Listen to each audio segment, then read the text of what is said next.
Duc in altum, mis queridos hermanos, ¿qué tal? ¡Viva Cristo Rey! ¿Cómo están? Bueno, aquí estamos dispuestos a comenzar con este tercer episodio, tercer programa, tercer capítulo de ese magnífico documental explicativo que Estefanía Costa nos hace del estudio jurídico canónico tan importante, tan completo, tan relevante, el mayor realizado hasta ahora, sobre la renuncia de su santidad el Papa Benedicto XVI y la supuesta elección de Bergoglio como pontífice.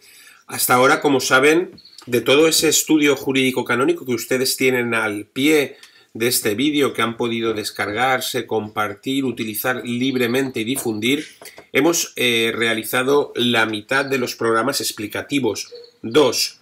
Y esos dos programas explicativos que hemos realizado conforman un primer bloque, el que estaba destinado a explicar el por qué la renuncia de Benedicto XVI no fue tal y no fue válida como la ha entendido el mundo y como la ha entendido la jerarquía actual que controla la Iglesia. En cuanto a los temas a tratar, pues bien, empezamos con este programa, el tercer programa, la segunda parte, los programas 3 y 4, que van a abordar en concreto ese segundo bloque, relativo a la elección, supuesta elección de Jorge Mario Bergoglio al frente de la Iglesia Católica. Como saben, ya lo explicó Estefanía Acosta, que está ya aquí con nosotros. En anterior programa, ella misma iba resolviendo las dudas, los comentarios, las inquietudes que ustedes, espectadores, seguidores, amigos de Adoración y Liberación, del Remanente Fiel Universal y de todo el mundo, iban dejando. Y hoy hará lo mismo. Las dudas como comentario que queden en este vídeo serán tratadas por ella en el cuarto y último programa que, si Dios quiere, tendremos y gozaremos dentro de unos días. Así es que, bueno, con esta explicación maravillosa que llega a su tercero de los 4 capítulos, con este estudio desarrollado de una forma pedagógica, didáctica y continuamente adaptada a las necesidades de todos y cada uno de nosotros, pues retomamos el asunto y tenemos ya aquí a nuestra hermana Estefanía Costa. ¿Cómo estás, Estefanía? ¿Qué tal? ¿Cómo van las cosas? Hola Vicente, te saludo nuevamente desde Colombia. Gracias a Dios estoy muy bien, estoy contenta y agradecida como siempre de alguna manera participar en tu canal y en este caso de presentar este tercer y penúltimo fragmento de nuestro estudio jurídico relacionado con quién es el legítimo papa de la Iglesia Católica. En los dos videos anteriores, recordemos, analizamos la renuncia de Benedicto XVI y en este programa y en el siguiente, que serán los dos últimos programas, analizaremos lo que tiene que ver con la elección de Jorge Mario Bergoglio al cargo de Romano Pontífice. Te cuento que, al igual que tú, he estado muy pendiente de todos los comentarios que tus suscriptores han dejado frente a nuestros dos videos anteriores, es decir, sobre el tema de la renuncia de Benedicto XVI. Y he visto nuevamente en esos comentarios hay preguntas, inquietudes, dudas y he tomado atenta nota de esas preguntas. Me he esforzado realmente por encontrar respuestas adecuadas frente a esas preguntas.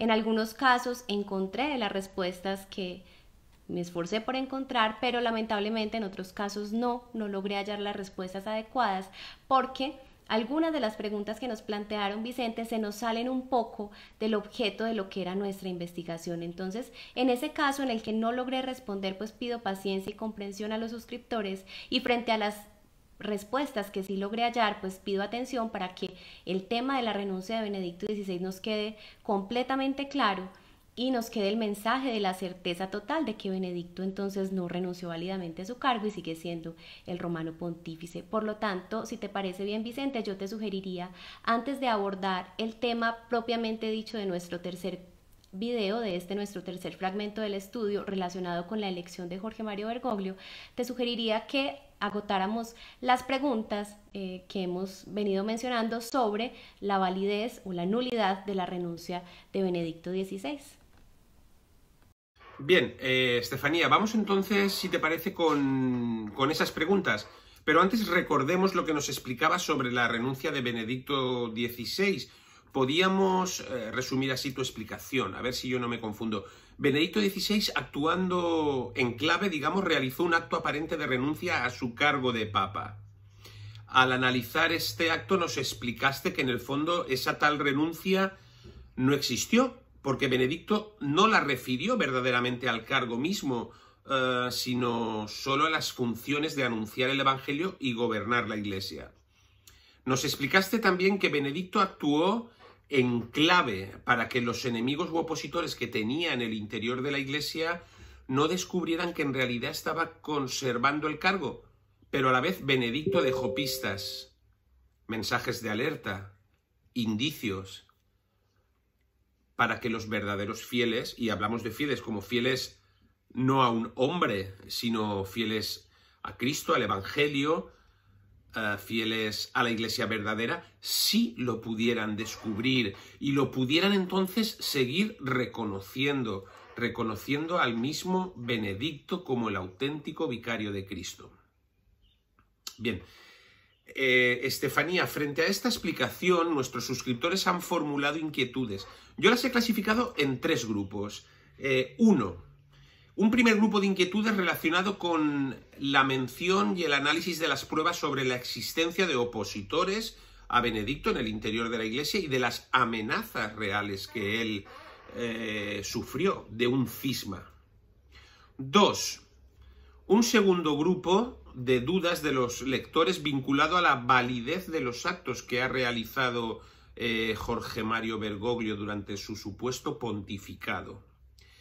Y 3, un tercer grupo de dudas que se encontraría asociado a las perspectivas que se abren para el futuro próximo de la Iglesia. Por lo tanto, recuerdo, Estefanía, 3 grupos. Las primeras, esas de oposición interna, de amenaza de cisma. La segunda, relacionada a la validez de los actos de Jorge Mario Bergoglio desde que ocupa la silla de Pedro. Y la tercera, sobre las perspectivas que se nos abren en este futuro de la Iglesia. Estefanía, si te parece, comencemos con el primer grupo de preguntas. Mira, por ejemplo, Sara Rebolledo, por ejemplo, nos dice: Vicente, Estefanía, Mauricio, muchísimas gracias por traernos este estudio completo o cuasi completo. Nos comenta que faltaron mencionar algunas pruebas de las que conocemos por su mención en varios vídeos, y que le gustaría que tú, Estefanía, las investigaras para saber si es cierto que ocurrieron. A saber, nos habla de que Monseñor Viganó declaró que no le dejaban hablar con Benedicto XVI, hasta usaron la expresión "y menos con usted". Es decir, parecía que no dejaban que Benedicto XVI tuviera visitas, y que menos todavía dejarían entrar a Benedicto XVI, lo que podría sugerir un secuestro domiciliario. Es cierto, nos dice, es comprobable que la expresión de Benedicto XVI diciendo que su autoridad terminaba al cruzar la puerta de su alcoba podría estar enmascarando este tipo de secuestro, porque, como indica la lectora y algunas otras y otros hermanos, sería un grito silencioso de help, de ayuda. Y nos continúa diciendo Sara que cree recordar que el cardenal Daniels, en el libro o entrevista, no lo recuerda bien, señaló la presión que ejercieron él y la mafia de San Gal para la renuncia de Benedicto XVI. Y nos preguntan que sí, Estefanía, tú podrías comprobarlo. Después hace mención también al vídeo donde cardenales, obispos, le retiran groseramente el saludo, y nos pregunta, ¿no cuenta esto como prueba? Porque nos manifiesta esta lectora, suscriptora y muchos otros, que quedaron impactados con esta grosería y que esto es una prueba contundente de cisma. Por ejemplo, tenemos en este primer bloque que hemos hablado de dudas relacionadas con esas presiones con esa oposición, con esas amenazas, con esa amenaza de cisma. También a Leonor Rosas, que nos pregunta: hola, quisiera saber si el secuestro del Papa Benedicto no es más que evidente para una demanda, o en el derecho canónico no hay algo para esto. Y nos indica: además hay vídeos de prueba de un cardenal afirmando el complot de la mafia de San Galo. Y otras cosas, como cuando Benedicto dijo, nos lo indica esta hermana y nos lo indican también algunos otros hermanos: oren por mí para que los lobos no me ataquen. ¿Cómo ves tú esto, Estefanía? Muy bien, frente a este primer grupo de preguntas, lo primero que debo hacer es aclarar que yo realmente en ningún momento manifesté o afirmé que Benedicto XVI hubiese sido o sea actualmente víctima de algo así como un secuestro en el Vaticano. Yo lo que hice fue un paralelismo entre la situación que vivió Benedicto en los momentos inmediatamente anteriores a su renuncia y la situación que vive una persona que es víctima de un secuestro, pero a manera de paralelismo, ejemplo, analogía o comparación, nunca en el sentido de afirmar que Benedicto efectivamente estuviese secuestrado.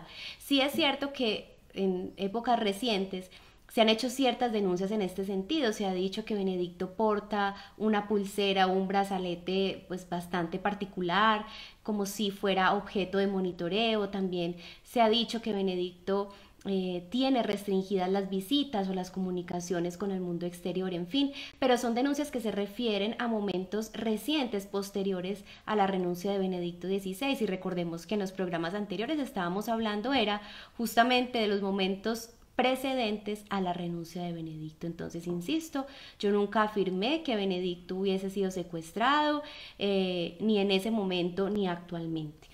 Ahora, yo lo que dije fue que ciertamente Benedicto tenía enemigos u opositores a su pontificado, y esos enemigos u opositores estaban dentro de la iglesia, y que posiblemente su aparente renuncia estuvo condicionada, determinada de alguna manera por esa oposición que Benedicto enfrentó al interior de la iglesia. Y yo di ciertos indicios de esa oposición y del peso que esa oposición pudo haber representado para Benedicto. Obviamente los indicios que yo presenté y analicé no son completos, no son exhaustivos. Es cierto, como dice la suscriptora, que hay otras pruebas que no se tuvieron en cuenta, y no se tuvieron en cuenta por el hecho de que este estudio trata de presentar un panorama completo sobre el tema del legítimo papa en la Iglesia Católica. Es decir, trata de ser un estudio que aborde no solamente la renuncia de Benedicto, sino también la elección de Bergoglio, y por todas las causales o circunstancias de nulidad que puedan presentarse. Por lo tanto, hacer un estudio relativamente amplio, el nivel de detalle pues no es absoluto, y hay muchas cosas, la suscriptora tiene razón, que se nos quedan en el aire. Pero entonces, para completar esos análisis o esos detalles que a nosotros nos quedaron faltando, pues yo sugeriría algunas fuentes. Los libros de Antonio Socci, por ejemplo, estudian todas esas pistas, esos indicios de la situación que vivía Benedicto, de cómo se estaba desarrollando su pontificado. Yo ya les hablé en los programas anteriores del libro de Benedicto XVI, de Antonio Socci, El secreto de Benedicto XVI, pero también hay otro libro del mismo Socci que se llama No es Francisco, la Iglesia en la Gran Tempestad, donde se hace un análisis más exhaustivo sobre esas posibles enemistades, presiones o amenazas que vivió Benedicto. Entonces, en este caso, frente a este primer grupo de preguntas, Vicente, me remito a hacer una referencia a otras fuentes mucho más profundas. No sé si en el futuro nuestro estudio se pueda nutrir o complementar, posiblemente, pero por lo pronto las pruebas o los indicios que analizamos son los que conforman nuestro estudio. Insisto, más adelante lo podremos nutrir, pero por el momento hago referencia a fuentes adicionales. Absolutamente entendido y absolutamente claro, Estefanía, en el sentido de que evidentemente vosotros os habéis extendido en el análisis canónico, jurídico, de cuál es la situación, tanto de la renuncia como de la elección, y basándose además en un montón de pruebas, pero eso no es exhaustivo, porque de hecho también habéis utilizado toda esta bibliografía que tú misma nos comentas y que refleja en un modo más narrativo, historicista y menos jurídico, sino contando la realidad de los hechos, un montón de pruebas que existen de todo este tipo de cosas y que seguro que vosotros pues habéis considerado y que, como tú dices, quizá en otro momento consideréis la posibilidad de abundar en ellas. Gracias, Estefanía, porque yo creo que respondes básicamente a ese sentir general de cuál es la explicación de ese primer grupo de inquietudes de nuestros suscriptores, de nuestros espectadores. Vamos entonces, si te parece, Estefanía, con el segundo grupo de preguntas que te había anunciado. El segundo grupo es el que tiene relación con la validez de los actos que ha realizado Bergoglio durante su supuesto pontificado, porque claro, a la vista de lo que hemos explicado en los dos primeros vídeos, es evidente que hay un montón de actos, la mayoría de ellos bárbaros, por cierto, realizados por este supuesto pontífice, pero también otros de los que diríamos la gestión diaria o normal, entre comillas, de lo que es llevar la coordinación de la Iglesia Católica, que mucha gente se pregunta, ¿y qué sucede con esos actos, no? Por ejemplo, disculpen, nuestra hermana Mercedes Capistrán nos dice: ¿qué pasa con las canonizaciones que se han llevado a cabo durante este falso pontificado? ¿Dónde quedan? El magisterio se entiende que es un falso magisterio, ¿no? A la luz de lo que habéis explicado en vuestro estudio. Y así con todo, ¿qué sucede con él? Nos pide aclarar un poco esto, que no tendría muy claro nuestra hermana Mercedes. Por ejemplo, estoy leyendo ahora a Margaret Medina, otra hermana. Entonces, todas las celebraciones eucarísticas, encíclicas, sínodos son inválidos. Maggie Ábalos nos dice: entonces, ¿los sacramentos hechos desde la fecha de la supuesta renuncia quedarían nulos? Como ves, Estefanía, es la inquietud que surge en torno a todos los actos celebrados de mano de Bergoglio. Por nombrar otro que quizás resumen también todo lo que estamos tratando, Andrés Castillo nos dice: gracias por este estudio. Bueno, he de decirte, Estefanía, que esta gratitud es inmensa y está en el 99% de los comentarios de nuestros queridos hermanos seguidores de Adoración y Liberación. Pero bien, con lo que íbamos, Andrés Castillo nos dice: gracias por este estudio, y mi pregunta es, si Francisco no es papa, ¿todo lo que ha hecho en su gobierno en la Iglesia es inválido? Y se refiere él a un punto por el que hemos elegido esta pregunta, que es el de la ordenación de cardenales y obispos. Incluso sugiere, a menos que Francisco sepa su condición real, y por eso lleva a los cardenales a visitar a Benedicto XVI, al Santo Padre, para que él los ordene. O sea, como ves, dentro de este grupo de preguntas de los actos que han realizado Bergoglio durante su pontificado y su supuesta o no validez, pues hay un montón de inquietudes, mi querida hermana.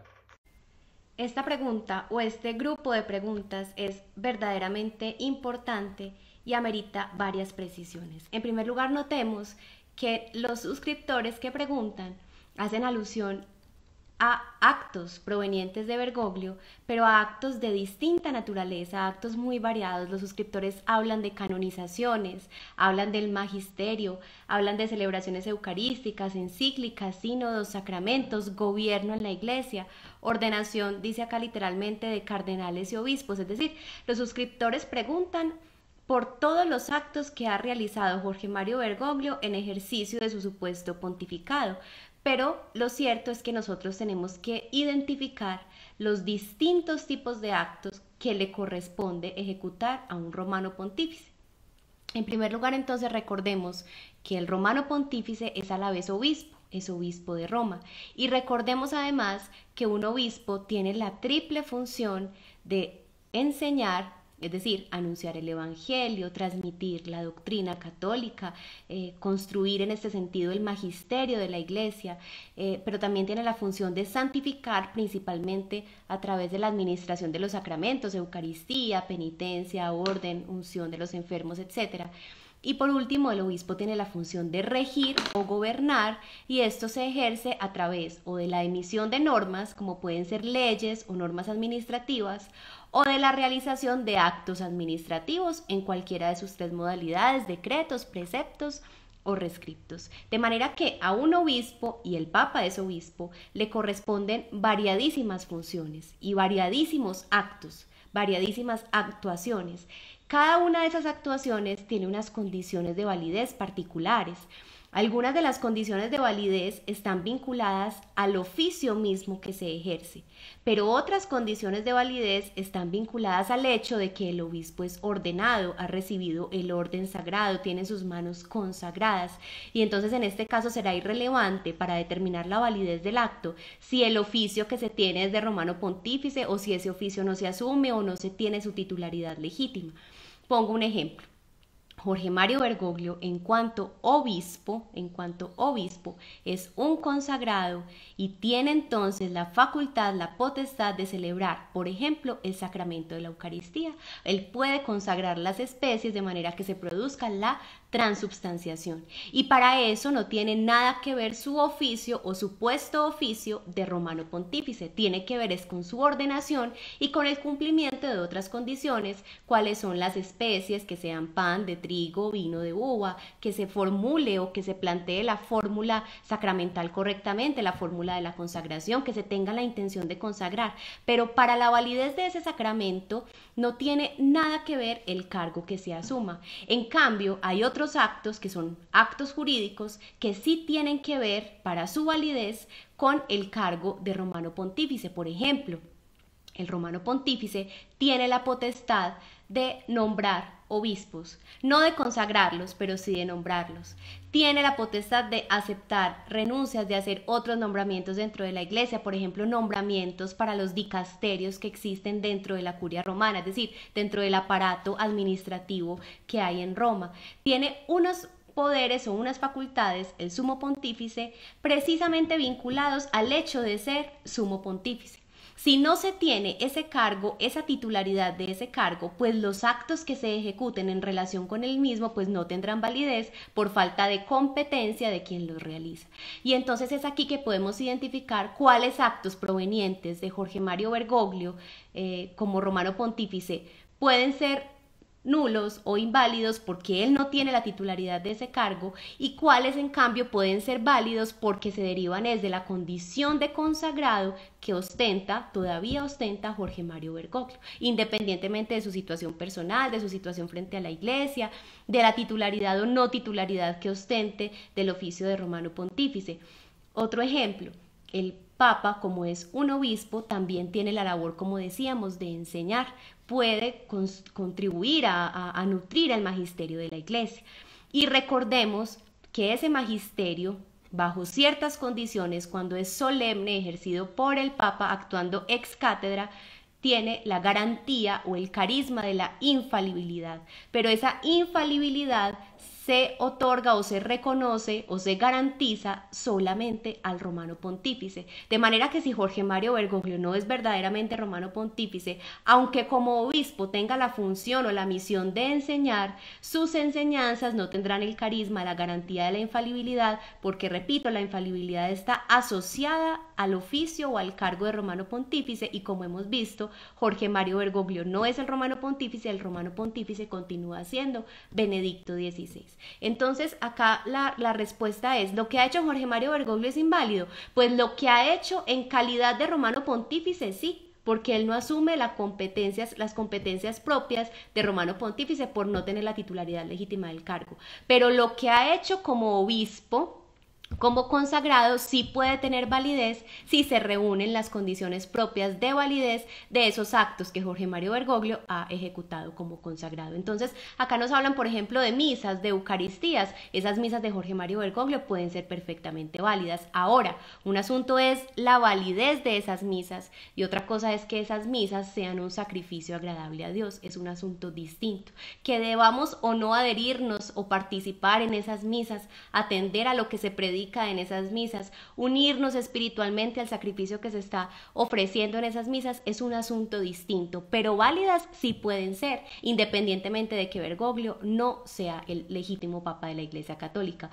Nombramientos, por ejemplo, los nombramientos que son potestad exclusiva del papa y que Bergoglio ha hecho como supuesto papa, pues tendrán que ser nulos. Obviamente acá se presentan unas situaciones muy complejas en la medida en que Jorge Mario Bergoglio efectúa un nombramiento y la persona nombrada a su vez ejecuta una cantidad de competencias o supuestas competencias y despliega una cantidad de actos, de manera que es todo, por decirlo así, una bola de nieve de actos inválidos. Y por eso decíamos en nuestro primer programa que la iglesia, que hoy se está haciendo visible en el mundo a través de un cascarón, de un aparato político, burocrático, jurídico, es una iglesia falsa desde el punto de vista jurídico, sin entrar a examinar ahora el contenido de lo que esa iglesia falsa está haciendo. Recordemos que este estudio es simplemente jurídico. Si nosotros entráramos a lo que esa iglesia falsa está haciendo, pues veríamos también que habría una segunda razón de falsedad por las herejías, blasfemias, actos idolátricos y demás. Pero acá, ciñéndonos a lo jurídico,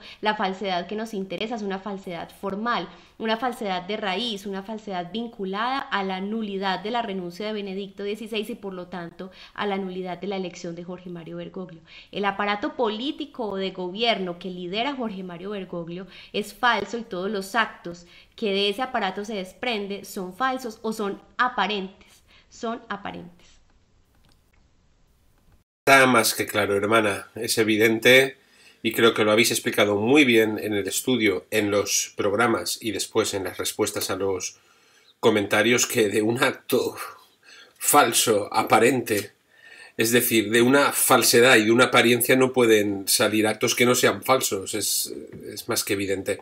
Bien, respondidos estos dos primeros grupos de preguntas, vamos a abordar, Estefanía, si te parece, el último grupo de preguntas. Las perspectivas para la Iglesia, las perspectivas para el pontificado a la vista de lo que nos estáis explicando. Hay muchas preguntas sobre esto, pero las podría resumir quizá la de nuestro hermano Juan Gutiérrez, que nos dice: después de escuchar y ver este segundo vídeo sobre la dudosa renuncia de Benedicto XVI, aumentan las dudas. Si fallece el Papa Benedicto, ¿con él se acabaría el papado? Es decir, ¿sería el último papa, puesto que Bergoglio no es papa? Luego, a su muerte, no se podría convocar un cónclave. ¿Qué ocurriría en la Iglesia? Atentos, hermanos, a lo que nos tiene que decir Estefanía. Estas preguntas realmente se nos escapan de lo que fue el ámbito de nuestra investigación. Fue esta una de las preguntas justamente que no logré responder, porque nos adentran en lo que es ya el terreno de las profecías y de las revelaciones privadas.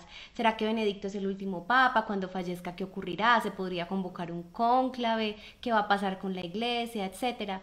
Bueno, de manera superficial, pues lo que tenemos entendido por las profecías es que Benedicto no es el último papa de la iglesia. Vendrá un último papa, que es Pedro Romano, que asumirá la dirección de la iglesia. Ahora, insisto, yo sobre estos temas no me he pronunciado en este estudio, no he ahondado, pero sí existen análisis disponibles. El mismo Mauricio Saeta tiene en su página web www.yayeganuestraliberacion.com publicados algunos estudios sobre profecías de San Malaquías, de Garabandal, etc. Y aquí los interesados pueden entonces profundizar en estos temas. Yo entonces me disculpo, no es el ámbito de mi investigación, aunque es una pregunta importante. Lo remito entonces a Mauricio Saeta y posiblemente en la página web de Mauricio Saeta encontrarán referencias a otros autores y podrán nutrir un poco más el panorama de lo que es las perspectivas del futuro próximo para la Iglesia Católica.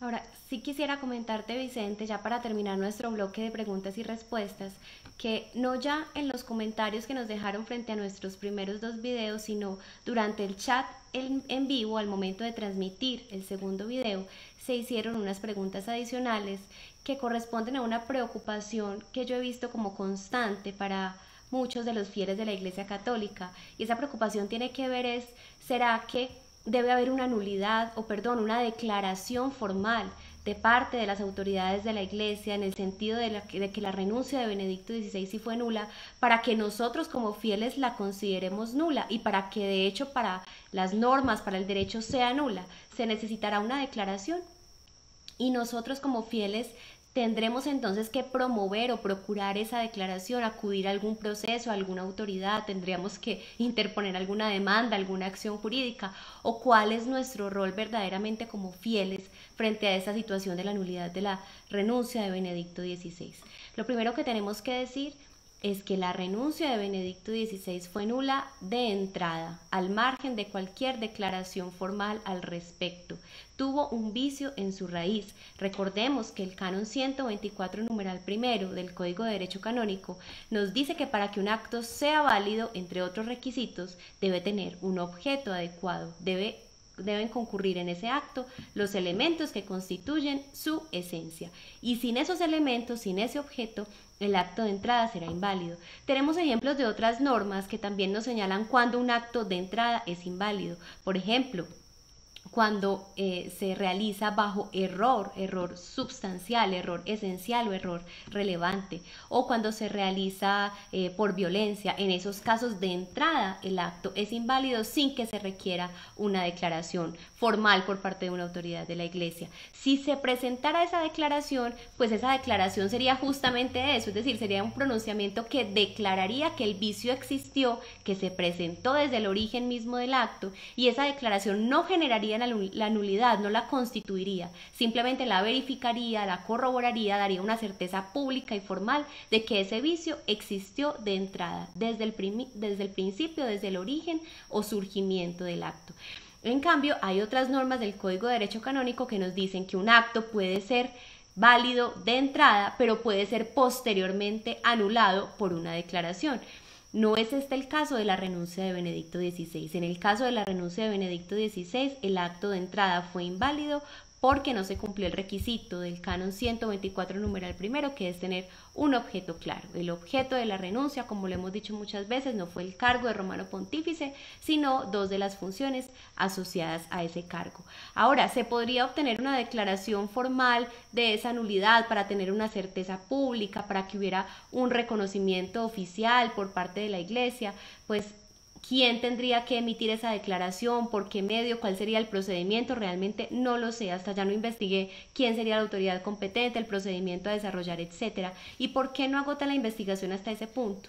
Porque, y aquí ya hago alusión a la tercera de las preguntas que planteaba, la misión, en mi opinión, de los fieles ante esta situación de la nulidad de la renuncia de Benedicto XVI, más que de tipo jurídico, nuestro rol debe ser de tipo espiritual.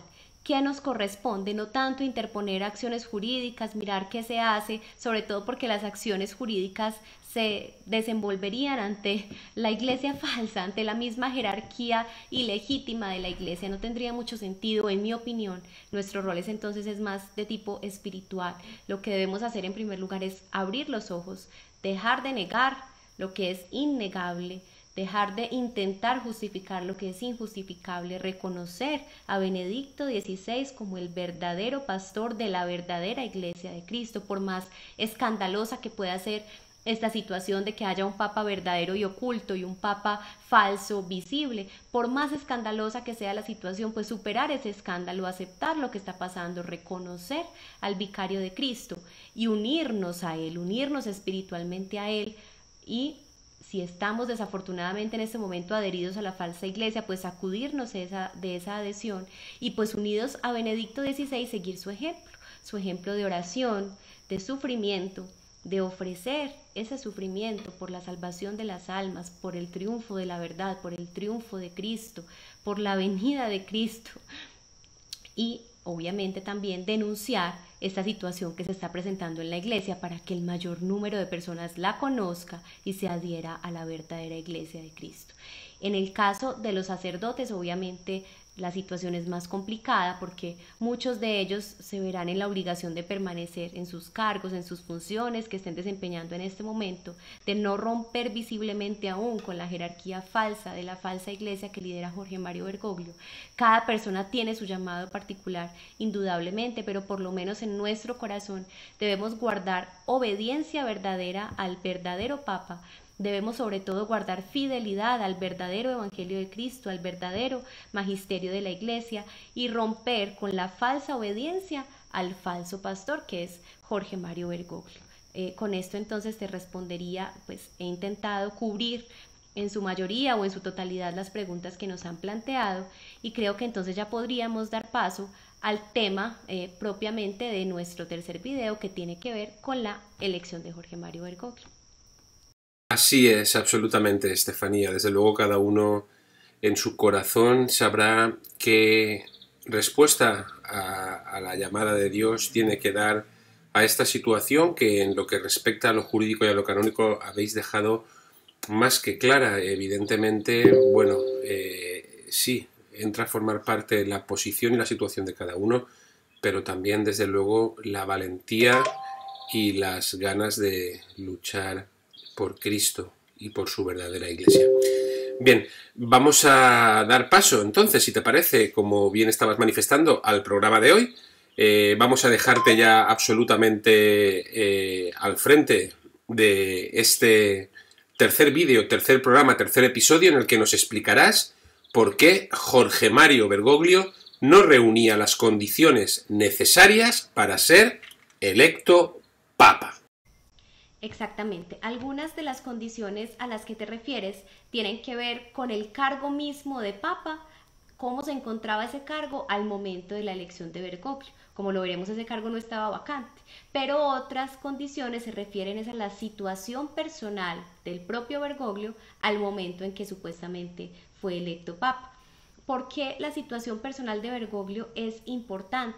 Porque, como lo veremos, el Código de Derecho Canónico exige que para que un oficio o un cargo dentro de la Iglesia sea válidamente provisto, es decir, para que una persona sea válidamente, por decirlo así, nombrada a un cargo dentro de la Iglesia, se requiere que esa persona esté en plena comunión con la Iglesia, que no esté excomulgada. Y obviamente, una de las circunstancias de excomunión tiene que ver con la herejía y con la apostasía. Entonces nosotros tendremos que examinar si estas circunstancias se presentaron o no en el caso de Jorge Mario Bergoglio. Tendremos que hacer una referencia a la situación personal de Jorge Mario Bergoglio al momento del cónclave de 2013. Pero esta referencia personal a Bergoglio en ningún sentido debe interpretarse como un ataque a la persona de Bergoglio. Simplemente se trata de una verificación objetiva con documentos, con pruebas, con referencias verificables de una situación prevista por el derecho canónico. ¿Estaba o no estaba Jorge Mario Bergoglio en plena comunión con la Iglesia al momento en que fue supuestamente electo Papa?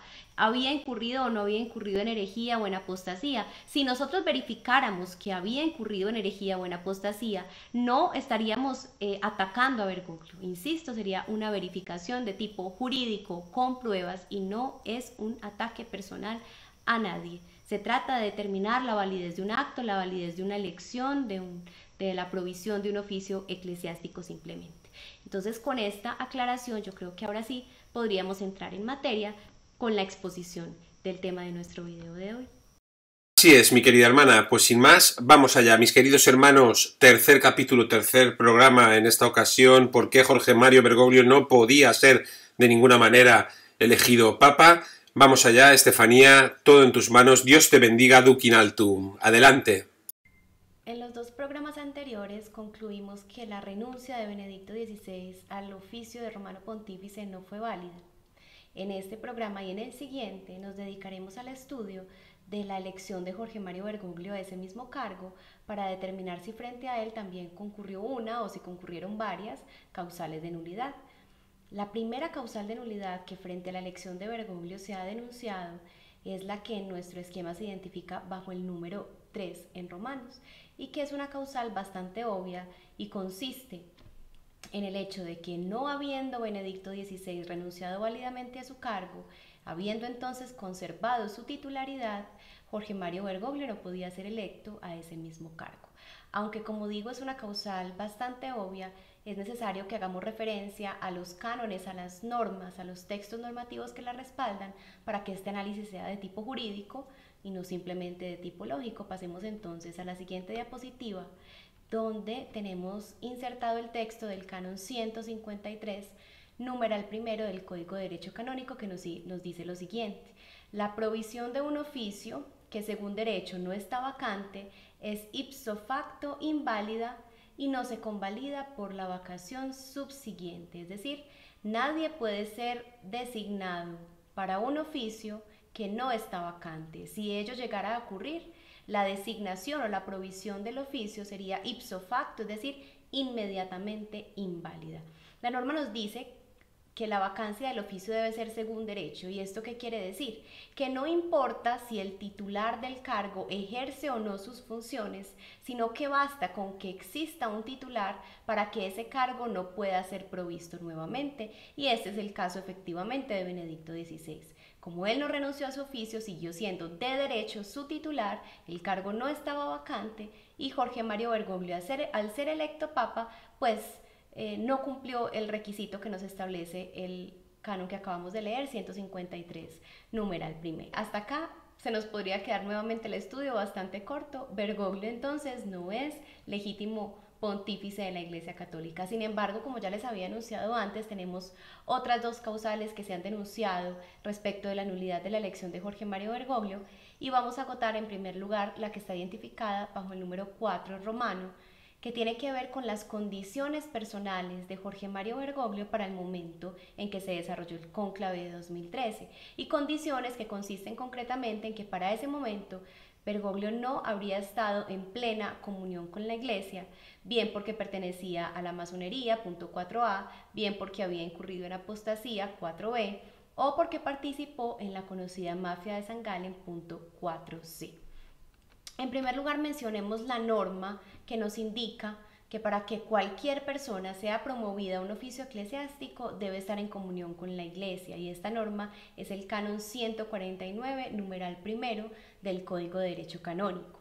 Sin embargo, este canon no nos define qué significa estar en comunión con la Iglesia, y para ello debemos acudir en primer lugar al comentario que desde la edición del Código de Derecho Canónico, que repito, yo consulté una versión digital, nos hace frente a este canon 149 y nos dice el comentarista que no basta el hecho de que la persona sea bautizada para que sea nombrada o sea electa para un cargo dentro de la Iglesia, porque todo cargo eclesiástico tiene un fin espiritual y se requiere una comunión eclesiástica plena, es decir, como un ejercicio activo de esa comunión eclesiástica, y esa comunión plena se traduce en primer lugar en la aceptación del magisterio de la Iglesia, y esto sería incompatible con la herejía o con la apostasía. Y también se requiere la participación en los medios que vivifican a los miembros de ese cuerpo que es la Iglesia, y los medios que vivifican a los miembros del cuerpo que es la Iglesia pues no son otros que los sacramentos. Esto nos lo precisa un poco más el canon 204 del Código de Derecho Canónico y el 205 también. El canon 204 lo primero que nos define es qué es un fiel cristiano. Nos dice que un fiel cristiano es quien está incorporado a Cristo por el bautismo, pero el canon 205 va un poco más allá, pues señala que la plena comunión con la Iglesia Católica no se cumple con la simple condición de bautizado, sino que requiere la profesión de fe, los sacramentos y la adhesión al régimen eclesiástico. Y nuevamente el comentarista entonces nos precisa estos tres requisitos, nos dice que para hacer parte o estar unido al cuerpo místico de Cristo se requiere un triple vínculo de comunión: fe, sacramentos y unión con la jerarquía. Este triple vínculo se rompería, como ya dije, bien sea a través de la herejía, que consiste en negar alguna de las verdades de la fe, o en la apostasía, que es la negación total de la fe, o también se rompería este vínculo con el cisma, que es rechazar la jerarquía legítima de la Iglesia, rechazar sus ministros legítimos.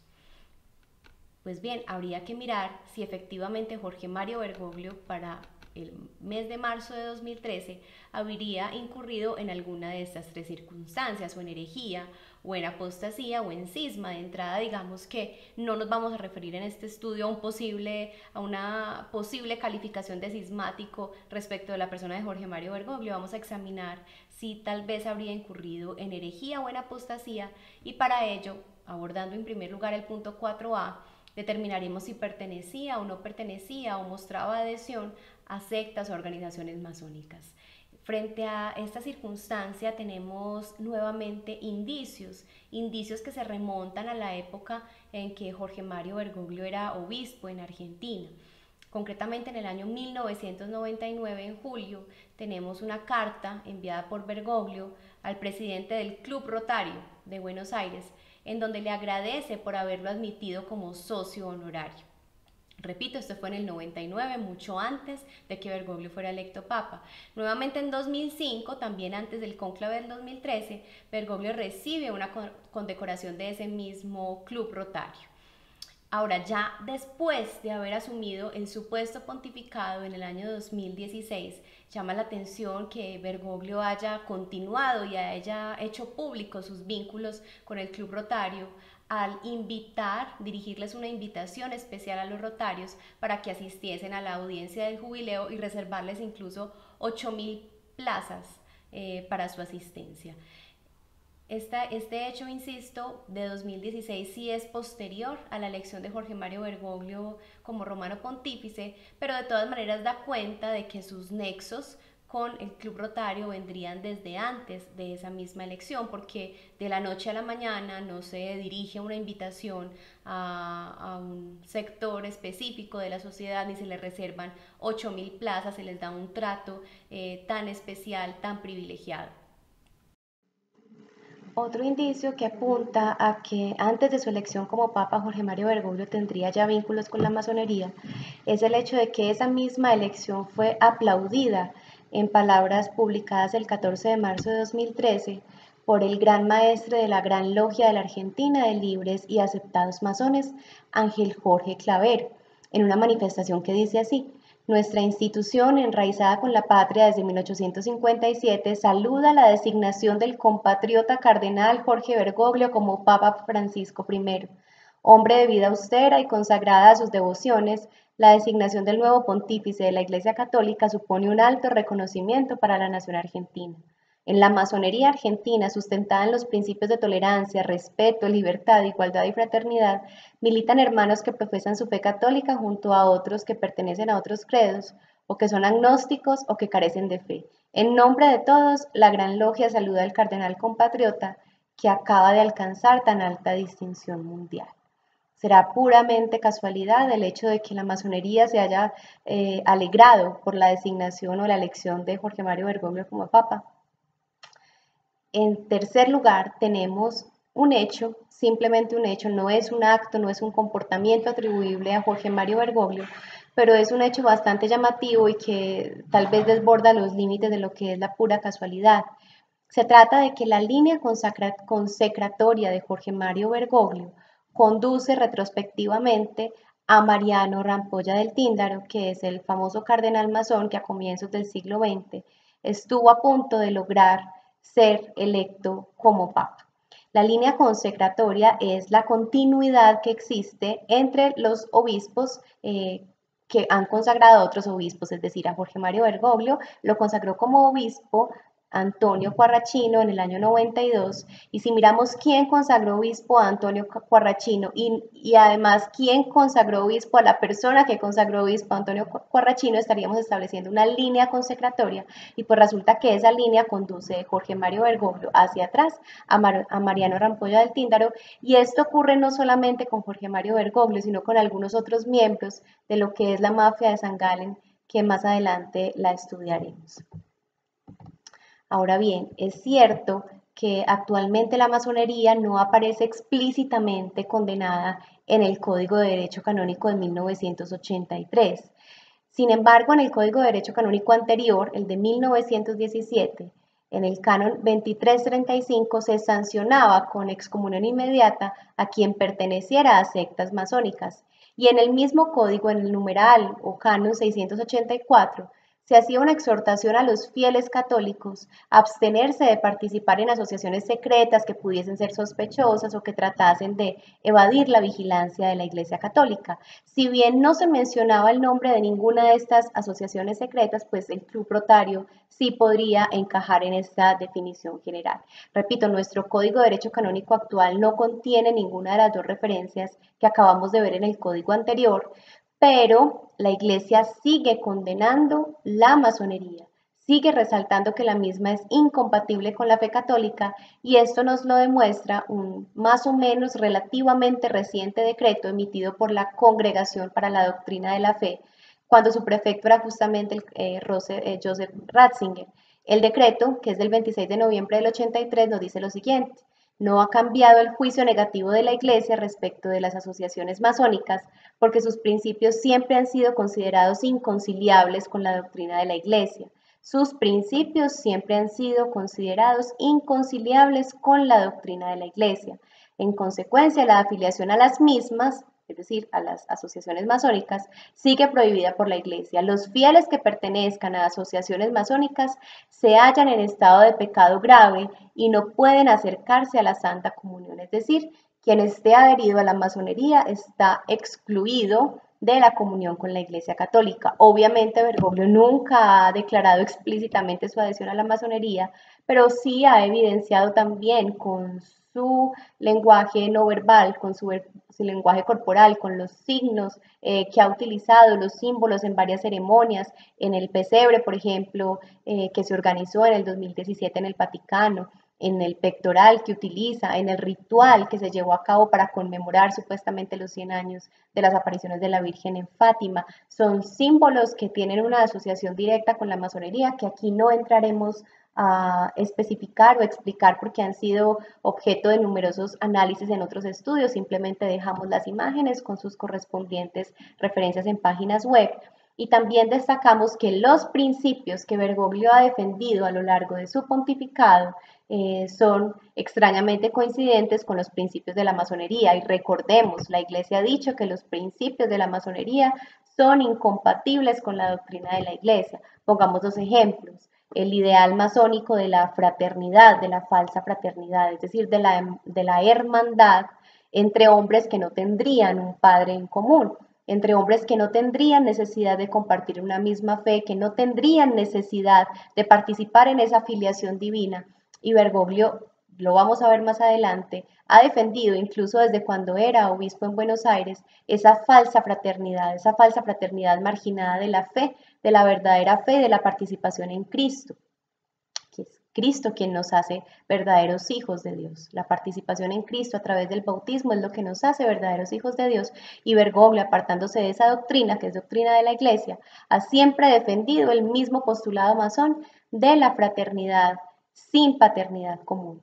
También en materia de migración, recordemos que ha sido una constante la preocupación por los migrantes, por la acogida a los migrantes, por la apertura de las fronteras, por la demolición de las barreras entre las naciones, y esto mismo ha sido defendido constantemente por asociaciones masónicas. En pantalla tenemos un comunicado de prensa de asociaciones masónicas europeas que narran o expresan su preocupación por la tragedia humanitaria, la supuesta tragedia humanitaria que viven los migrantes y la necesidad de acogerlos sin barreras.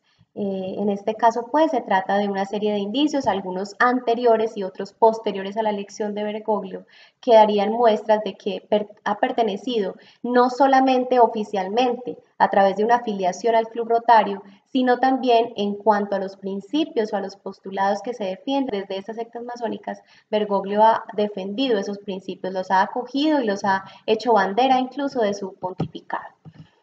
Adicionalmente a esto, pasaríamos al punto 4b, tenemos que Bergoglio desde la época en que era obispo defendía una falsa unión, una unión equivocada con otras religiones, concretamente con el judaísmo o con las denominaciones cristianas no católicas.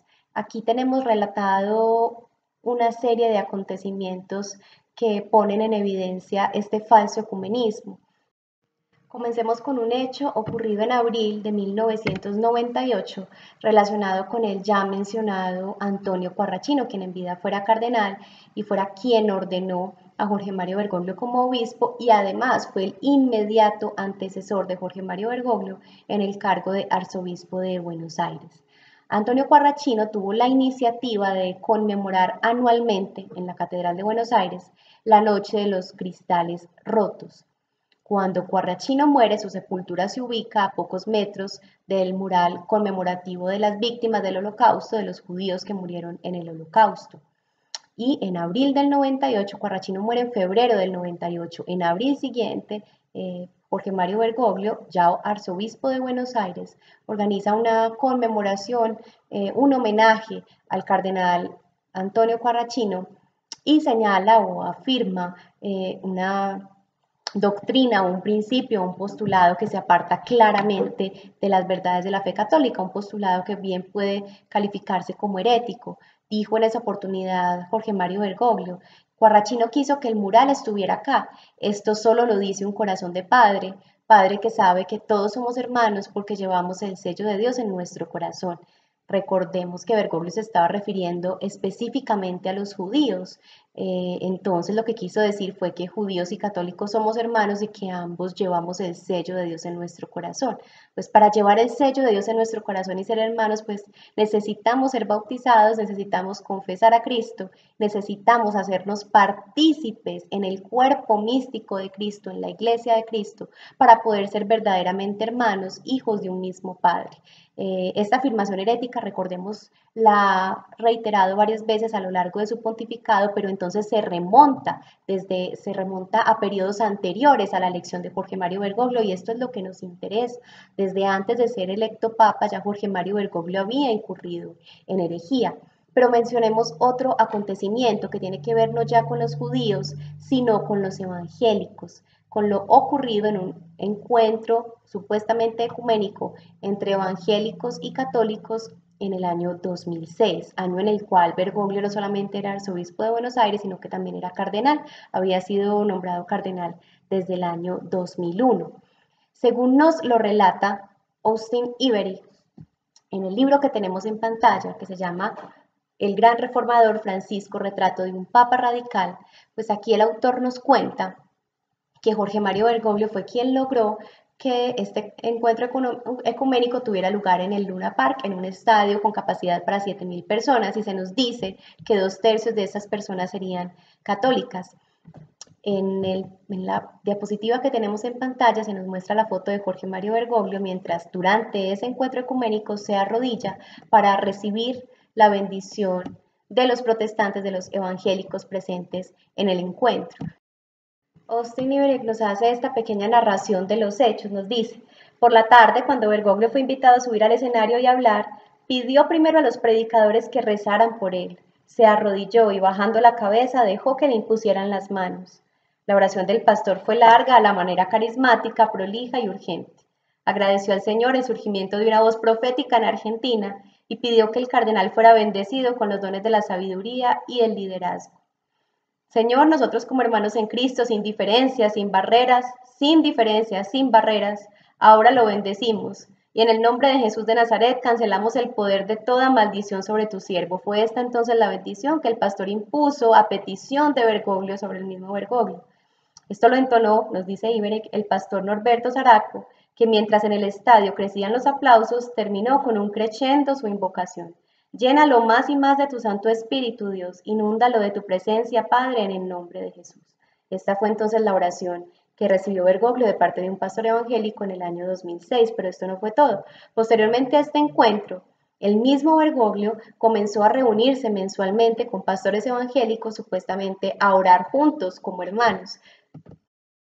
E incluso en el año 2009 los pastores evangélicos le propusieron a Bergoglio que se organizara un retiro espiritual para clérigos, impartido por pastores evangélicos para clérigos. Pues Bergoglio aceptó y el retiro tuvo lugar finalmente en el año 2010, y nos cuenta el mismo Austin Ivereck que los pastores predicaron a unos 100 sacerdotes durante un día y medio. Austin Ivereck nos cuenta que a los curas les gustó el retiro y que nadie intentaba convertir a nadie salvo al único Jesucristo. Para Bergoglio era ejemplo de diversidad reconciliada. Estas son palabras de Austin Ivereck sobre este también retiro supuestamente ecuménico para pastores evangélicos y curas católicos. Tenemos también en pantalla fotografías de otros acercamientos de Jorge Mario Bergoglio con judíos, y en este caso con el judío Sergio Berman, el rabino Sergio Berman, a quien vemos junto a Bergoglio cuando éste le estaba presentando con elogios un libro. Y también en la fotografía de abajo figura solamente Sergio Berman y en el fondo de la foto aparece el compás, el típico signo de la masonería.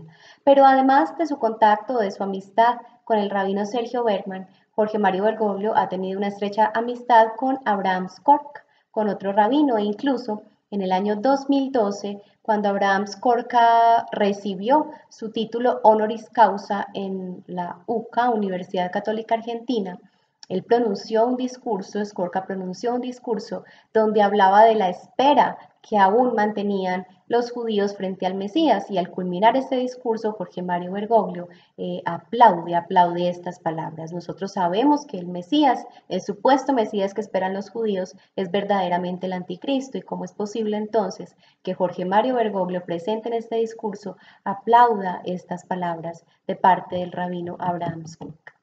También tenemos en pantalla unas fotografías de las ceremonias interreligiosas que se celebraron en la Catedral de Buenos Aires.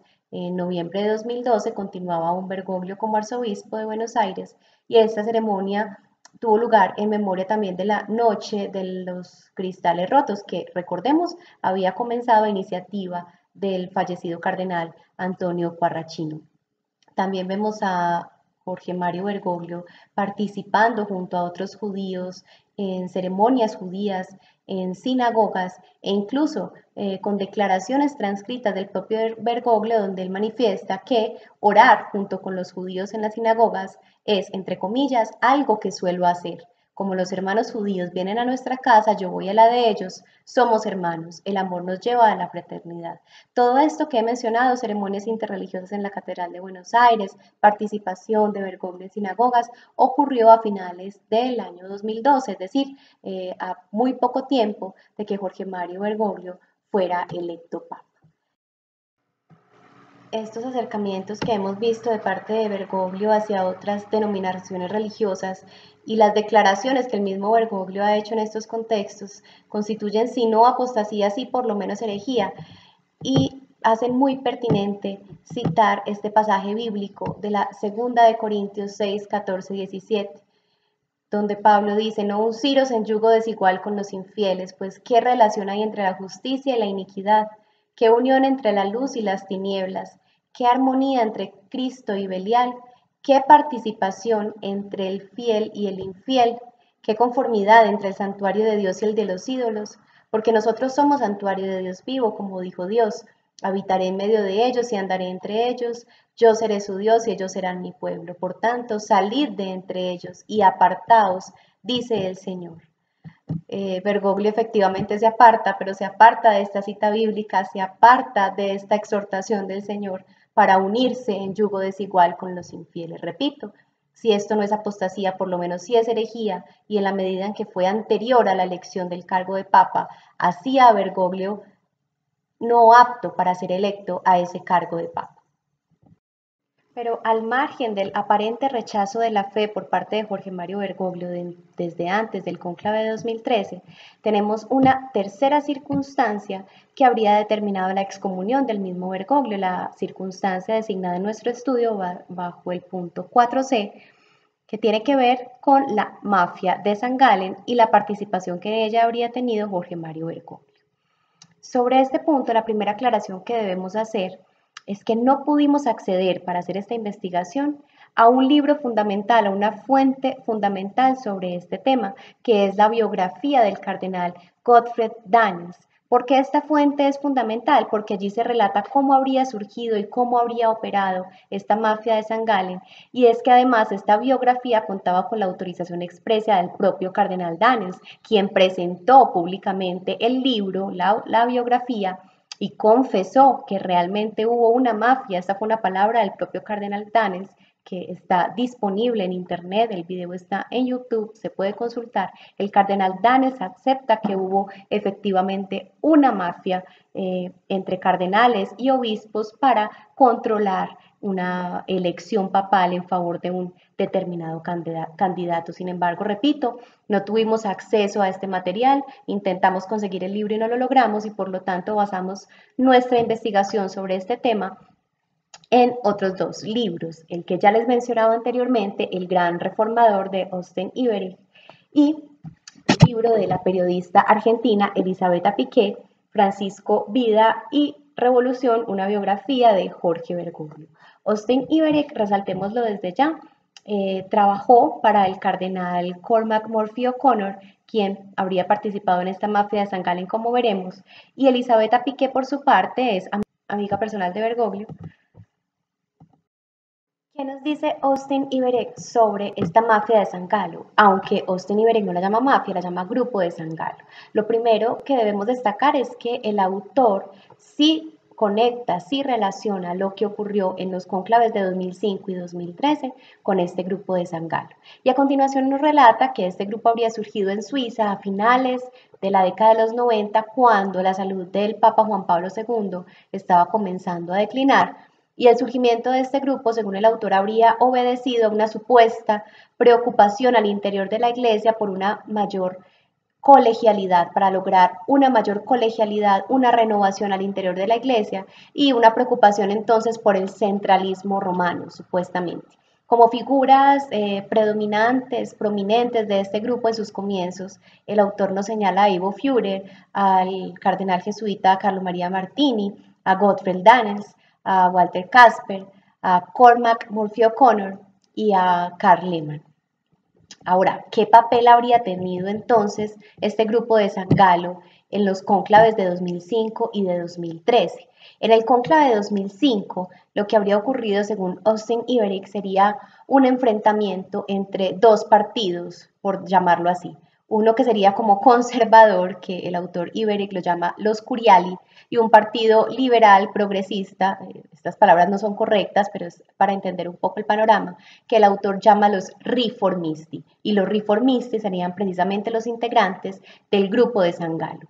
Supuestamente, según lo relata Iberek, el grupo conservador habría estado promoviendo la candidatura de Joseph Ratzinger, mientras que el partido de los riformisti y el grupo de San Galo habrían estado tras la candidatura de Bergoglio. Uno de estos cardenales integrantes del grupo de San Galo, Murphy O'Connor, incluso daba cenas para el grupo de San Galo para discutir el tema de la elección del nuevo papa en ese cónclave de 2005. Además, nos relata Iberek que en la primera votación del cónclave de 2005, que tuvo lugar el 18 de abril, Jorge Mario Bergoglio fue quien, después de Joseph Ratzinger, obtuvo el mayor número de votos, y fue entonces que el grupo de San Galo, los riformisti, hicieron cálculos y decidieron entonces gestar una estrategia para lograr que efectivamente Bergoglio resultara electo papa, y entonces lo que se gestó fue una alianza entre cardenales europeos, estadounidenses y latinoamericanos para lograr ese propósito. Nos cuenta también el autor que en la mañana siguiente, en la mañana del 19 de abril de 2005, se incrementaron los votos en favor de Jorge Mario Bergoglio. Sin embargo, en el almuerzo, supuestamente, el mismo Bergoglio le habría solicitado a sus compañeros cardenales que votaran en favor de Joseph Ratzinger, y con ello, en palabras de Iberek, Bergoglio desactivó la operación. ¿Cuál operación? La que habían gestado los miembros del grupo de San Galo, los riformisti, para lograr que Bergoglio fuera electo papa. Una versión similar a estos hechos nos la trae Elisabetta Piqué.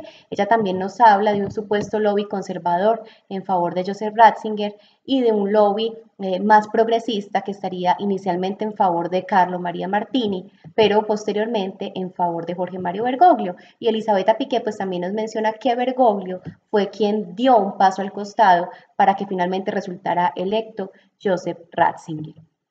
En el cónclave de 2013, lo que habría ocurrido, según la versión de Austin Iberek, sería que Jorge Mario Bergoglio, a pesar de que no era papable, no estaba dentro de la lista de candidatos fuertes dentro del comienzo, sí había ciertas personas que esperaban que resultara electo. Incluso el propio Iberek nos dice que el cardenal Cormac Murphy O'Connor le había manifestado que era posible que Jorge Mario Bergoglio fuera electo papa. De manera que Iberek se pregunta, ¿cómo es posible que Cormac Murphy O'Connor señale esta posibilidad de la elección de Bergoglio cuando Bergoglio no suena como gran papable entre los medios? De manera que Austin Iberek se dio a la tarea de investigar qué era lo que había pasado.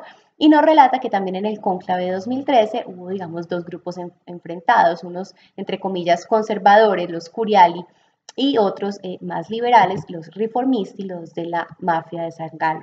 Nos relata Iberek que la estrategia de los Curiali no resultó, que su estrategia fue develada por los medios y que fracasó, y por lo tanto los riformisti entonces entraron en acción, tomaron la iniciativa para continuar su plan de que su candidato fuera electo. Y aquí Iberek nos da un dato muy importante. No solamente que los reformistas y los de la mafia o grupo de San Galen comenzaron a recorrer cenas para promover al candidato, que el candidato en esta oportunidad desde el principio era Bergoglio, sino que además se aseguraron de que Bergoglio esta vez aceptaría ese plan, no se echaría para atrás como lo había hecho en el 2005. Incluso nos cuenta literalmente Iberek que el cardenal Cormac Murphy O'Connor se acercó a Bergoglio luego de la misa que se celebra en todo cónclave y le advirtió a Bergoglio que, entre comillas, tuviera cuidado, que ahora le tocaba a él. Y como respuesta Bergoglio recibió un capisco, es decir, un entiendo. Con ese entiendo, entonces, recibieron estos cardenales luz verdes para entonces promover al candidato y nos dice Iberek que el objetivo de este grupo de reformistas era asegurarse desde el principio al menos 25 votos para Bergoglio, asegurarse al menos 25 votos para Bergoglio. Y para ello contaban con los 19 cardenales latinoamericanos que hacían parte del cónclave y también con algunos cardenales alemanes, franceses, centroeuropeos y con otros más cardenales españoles, entre ellos el cardenal Santos Abril y Casteló, quien era supuestamente, en palabras del mismo Iberek, entusiasta en su promoción de Bergoglio ante el bloque de los cardenales españoles. También nos menciona Iberek al cardenal Christoph Schönborn, quien supuestamente en el 2005 habría apoyado a Ratzinger, pero que en esta oportunidad, en el cónclave de 2013, se dedicó fue a obtener, palabras literales de Iberek, a obtener el apoyo europeo para Bergoglio. En cuanto a los cardenales norteamericanos, nos dice Iberek que para ellos Bergoglio era aún desconocido hasta el 5 de marzo de 2013, cuando tuvo lugar una gran cena en el Colegio Pontificio Norteamericano, cena a la cual asistió el cardenal Murphy O'Connor, quien entonces pronunció el nombre de Bergoglio. Sin embargo, los norteamericanos no se habrían convencido de la supuesta conveniencia de votar o apoyar a Bergoglio, sino hasta el 7 de marzo siguiente, cuando en una de las reuniones pre-cónclave, como lo veremos más adelante, aquí hago un paréntesis, antes de las votaciones del cónclave, los cardenales hacen una serie de reuniones que se llaman congregaciones generales y en ellas preparan todo lo que tiene que ver con el cónclave, tanto desde el punto de vista administrativo como en cuanto a reflexiones, meditaciones sobre la situación y las necesidades de la iglesia en el momento concreto histórico en que se desarrolla el cónclave. Pues bien, en esas reuniones pre-cónclave y concretamente la que tuvo lugar el 7 de marzo de 2013, fue que los cardenales norteamericanos, según nos relata Austin Iberek, comenzaron a convencerse de que el candidato ideal, por decirlo así, sería Jorge Mario Bergoglio. Esta es la versión de Austin Iberek. ¿Qué nos dice por su parte Elisabetta Piqué? Ella dice que a diferencia de otros papables que suenan fuerte, detrás del cardenal argentino, es decir, detrás de Bergoglio, no hay ni hubo ninguna cordata, ningún lobby, es decir, ninguna campaña proselitista. Sin embargo, la propia Piqué se contradice en otra de sus afirmaciones. Por ejemplo, ella nos menciona que hay un cardenal que es considerado un kingmaker, que se acercó a Bergoglio durante la misa que se celebró antes de las votaciones del cónclave para asegurarse de si Bergoglio estaría dispuesto o no a ser electo papa. Piqué no nos menciona el nombre de este Kingmaker, pero al confrontar el relato de Piqué con el relato de Iberek, podemos ver que se trata claramente de Cormac Murphy O'Connor. Y Piqué nos agrega que este Kingmaker literalmente, ha hecho abiertamente campaña por el arzobispo de Buenos Aires, tanto en 2005 como ahora. Esta afirmación contradice la anterior. Ella nos había dicho que no hubo ninguna cordata, ningún lobby en favor de Bergoglio en el cónclave de 2013, pero ahora nos está diciendo que tanto en el cónclave de 2005 como en el de 2013 hay un cardenal, un kingmaker que hizo abiertamente campaña por Bergoglio. De manera que la primera afirmación que leímos es falsa, sí hubo un lobby detrás de Jorge Mario Bergoglio. Y es que además Piqué nos refiere que su marido, quien también es periodista, Jerry, el 12 de marzo de 2013, es decir, un día antes de que Bergoglio fuera electo papa, le comentó que había una alta posibilidad de que Bergoglio fuera papa porque había entre 25 y 30 cardenales que seguramente votarían por él. De manera que si ya había un número claro de cardenales que votarían por Bergoglio, era porque había entonces una campaña, porque había un acuerdo de ellos en favor de un determinado candidato, en favor de Bergoglio. Y notemos también cómo Piqué nos cuenta que durante la cena que tuvieron los cardenales el 12 de marzo de 2013, El cardenal Sandri le dijo a Bergoglio: prepárate, querido.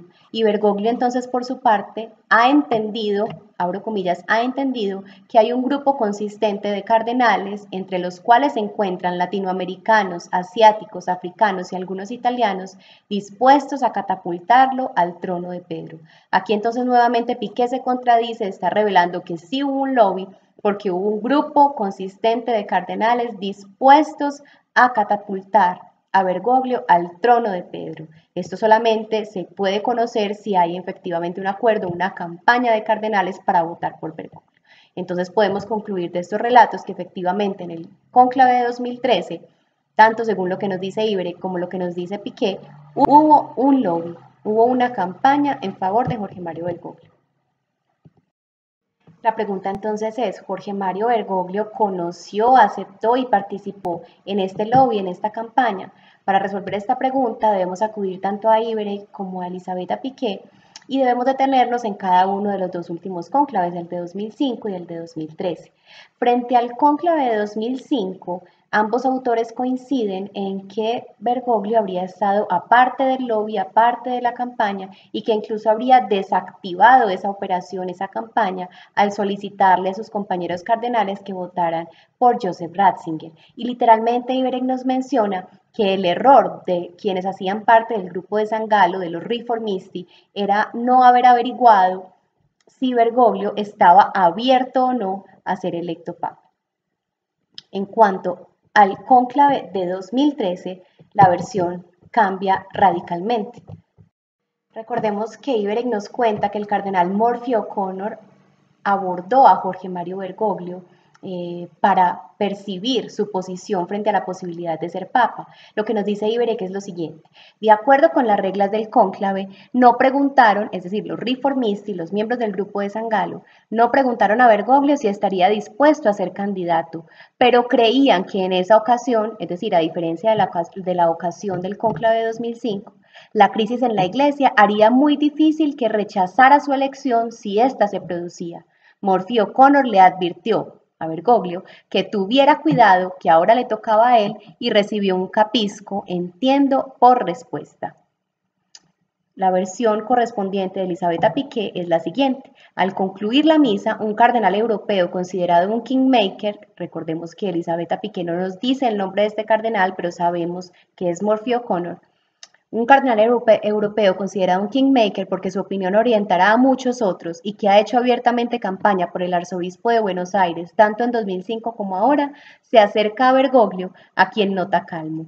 Tiene la impresión de que esta vez el cardenal argentino ha aceptado en lo profundo de su corazón que puede llegar a ser pontífice. Tiene la impresión de que esta vez no se echará atrás. Cuidado, te llegó el turno, le dice, en broma pero en serio, como para desdramatizar el momento. Bergoglio responde con una sonrisa tímida, asintiendo con la mirada. Para analizar o calificar desde el punto de vista jurídico estos comportamientos asumidos tanto por el grupo de los Riformisti o el grupo de San Galo como por el propio Bergoglio, debemos acudir a la norma, a la ley que rige los cónclave en la Iglesia Católica, que es, como lo habíamos anunciado antes en programas anteriores, la Constitución Apostólica Universi Dominici Gregis. Pues bien, el canon 81 de esta Constitución nos dice: los cardenales electores se abstendrán de toda forma de pactos, acuerdos, promesas u otros compromisos que los puedan obligar a dar o negar el voto a uno o a algunos. Imponemos una excomunión late sentencia a los transgresores de esta prohibición. Sin embargo, no pretendemos prohibir que durante el periodo de sede vacante pueda haber intercambios de pareceres sobre la elección. Será entonces que los riformisti infringieron la prohibición que establece el canon que acabamos de leer y que el mismo Bergoglio infringió esta prohibición. Pues bien, miremos que Iberek lo que nos relata es que los riformisti tenían el objetivo de asegurarse desde el comienzo del cónclave de 2013 un cierto número de votos en favor de Bergoglio. Y estos riformisti hacían cálculos sobre los votos con los cuales podrían contar o con los que podían confiar.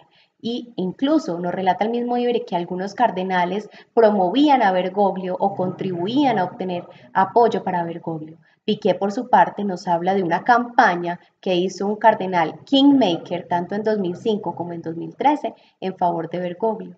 Y nos habla de que había para el 2013 un grupo consistente de cardenales dispuestos a catapultar a Bergoglio al trono de Pedro.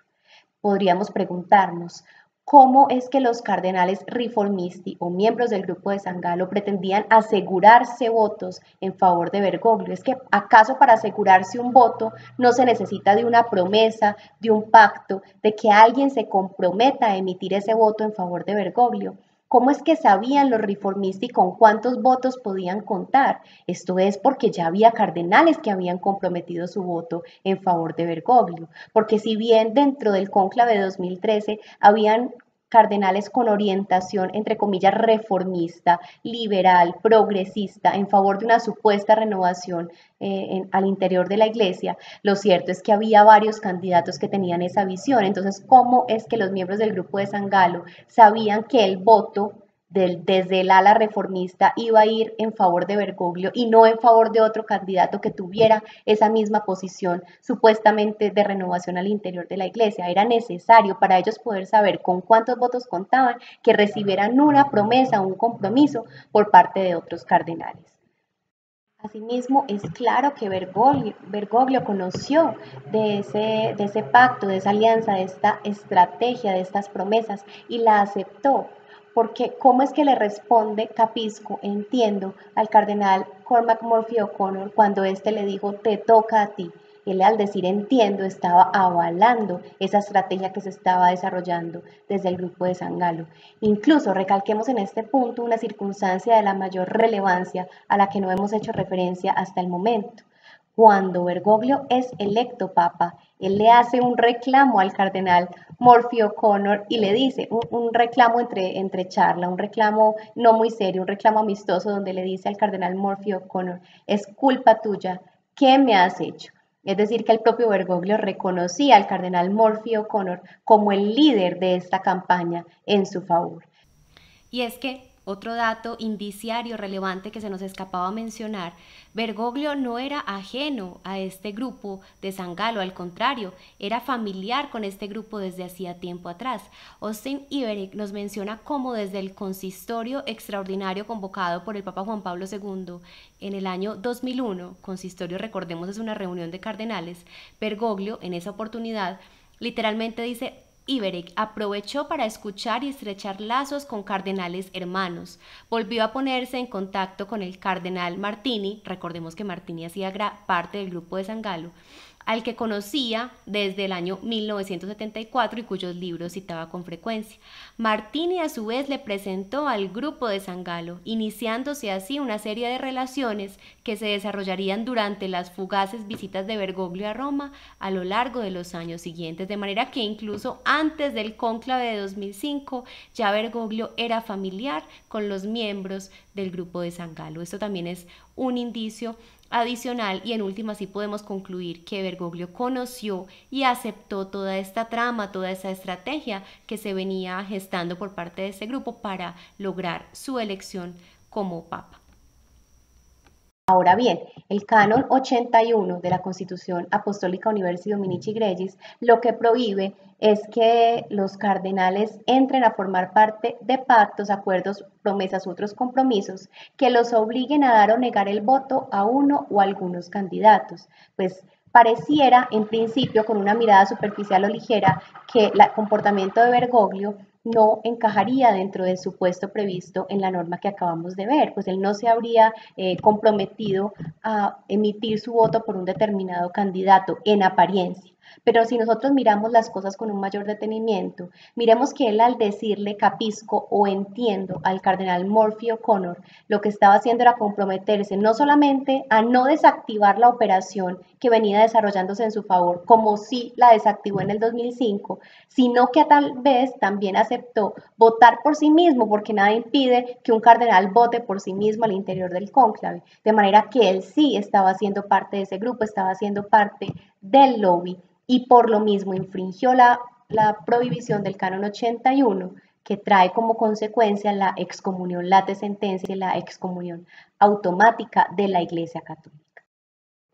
Como conclusión de los apartados 3 y 4 que acabamos de desarrollar, podemos reafirmar entonces que verdaderamente concurría una circunstancia objetiva y tres circunstancias subjetivas para el 13 de marzo de 2013 que impedían que Jorge Mario Bergoglio fuera electo al cargo de romano pontífice.